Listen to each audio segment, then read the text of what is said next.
एक ऐसे प्रांगण में हम लोग बैठे हुए हैं कि जो एक विद्रोही कवि के रूप में जाना जाता था। ये सरकारी नौकरी में रहते हुए और सरकार की चीजों, सरकार की बातों के विरुद्ध भी कह जाना हो कि उनकी लाइन मैडम ने बोला था कि हो गई है पीर पर्वत सी निकलनी चाहिए, इस हिमालय से कोई गंगा निकलनी चाहिए। सिर्फ हंगामा खड़ा करना मेरा मकसद नहीं, मेरी कोशिश है कि ये सूरत बदलनी चाहिए। तो ये समझना पड़ेगा कि सूरत बदलेगी कैसे।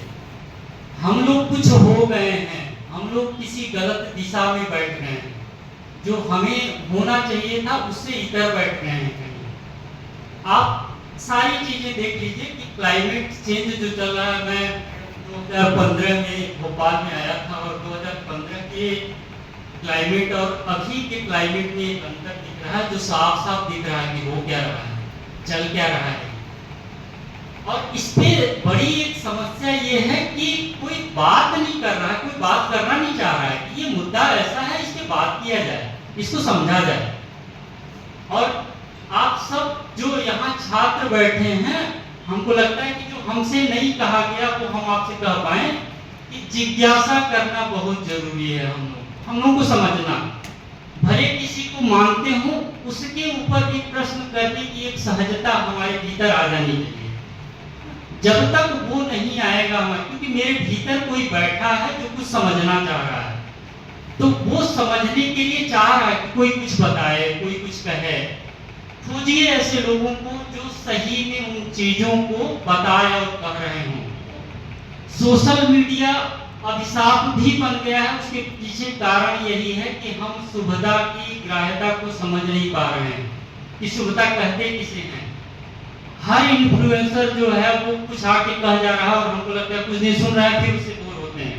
समझिए कि हम चाह क्या रहे हैं। आप लोगों के सामने एक तथ्य रखना है, उसको समझिएगा और देखिएगा कि आप किसी से पहली मर्तबा जब मिलते हैं, कोई भी आपके जीवन में पहली बार जब मिल रहा होगा ना, तो बड़ी एक जिंदा दिली से मिलते हैं आप। ऐसा लगता है कि कोई मिला मुझसे। मिलने के बाद धीरे धीरे देखिएगा कि वो जो पहले बार का मिलना, जो पहला बनता है, वो कम होने लगता है। पहचानिएगा उस चीज को कि पहली बार का मिलना जो होता है ना, वो शुभता का होता है। उसके बाद धीरे धीरे हमारे भीतर की जो वृत्तियां होती है ना, दिखता है कि यहाँ भी वही चल रहा है, यहाँ भी वही चल रहा है, धीरे धीरे वो ग्राफ कम होने लगता है। तो हम लोग ये समझने वाली बात है कि शुभता की ग्राही है, और ये शुभता समझने के लिए हमें खुद को समझना होगा। खुद को नहीं समझेंगे तो ये जो समस्या है, ये समस्या बढ़ती ही जाएगी, ये कम नहीं होने वाली। बाहर बाहर भाग करके समस्याएं समझ में नहीं आएंगी, क्योंकि जो पर्यावरण को बचाने के लिए जितने आप कॉर्पोरेट घराने देख रहे हैं, जितने इस तरह के संस्थान हैं, वो अगर सही में मूल्यांकन करेंगे तो ये दिखेगा कि नहीं, वही मूल कारण में बैठे हुए हैं, वही सारी समस्याओं के जड़ में बैठे हुए। और कारण क्या है हमें पता नहीं है, हमें चाहिए क्या ये हमें पता नहीं है। हमको शुभता चाहिए, वो शुभता हमको मिलेगी जब हम खुद की तरफ देखेंगे। एक यहाँ पे अगर सारे लोग गीता कम्युनिटी से जुड़े होंगे तो एक बड़ी, हम पढ़े, पहली बार पढ़े तो समझ में नहीं आया, दूसरी तीसरी बार में कहीं जाकर के वो बात समझ में आई कि कहीं क्या जा रही है। तो रख रहे हैं आप लोगों के सामने कि दिए का हवाओं से जूझना प्रेरणास्पद लगा मुझे। दिए का हवाओं से जूझना प्रेरणास्पद लगा मुझे। चींटी का अथक परिश्रम मन भाया मेरे। चींटी का अथक परिश्रम मन भाया मेरे तुम्हारे। तिनके का डूबते को सहारा दे देना ढांढस बंधा गया, मेरा भी तुम्हारा भी। इतिहास के पन्नों में संघर्षों की गौरवशाली गाथाएं पिघला गई, मुझे भी तुम्हें भी। पर जब हम दिए के जीवन की प्रशंसा कर रहे थे, चींटी के अथक परिश्रम पर आश्चर्य व्यक्त कर रहे थे, तिनके के प्रति आभार व्यक्त कर रहे थे, इतिहास पुरुषों के समक्ष सिर झुका रहे थे। ठीक उसी वक्त कहीं कोई दिया दम तोड़ रहा था। चींटी 1000वीं बार जमीन पर गिर रही थी। तिनका डूब रहा था। कहीं कोई अकेला अपनी अकेली लड़ाई हार रहा था। कहीं कोई अकेला अपनी अकेली लड़ाई हार रहा था। ये अकेला समझिएगा पहले, इस अकेले को पहचानने की जरूरत है। वो अकेला हम सबके भीतर है, वो शुभता का गाली, उसको पहचानना है, उसको समझना है। क्योंकि जब तक समझेंगे नहीं, जब तक चीजों को, जिसको बोलते हैं कि निर्मम होकर के नहीं देखेंगे, तब तक समस्या समझ में नहीं आएगी।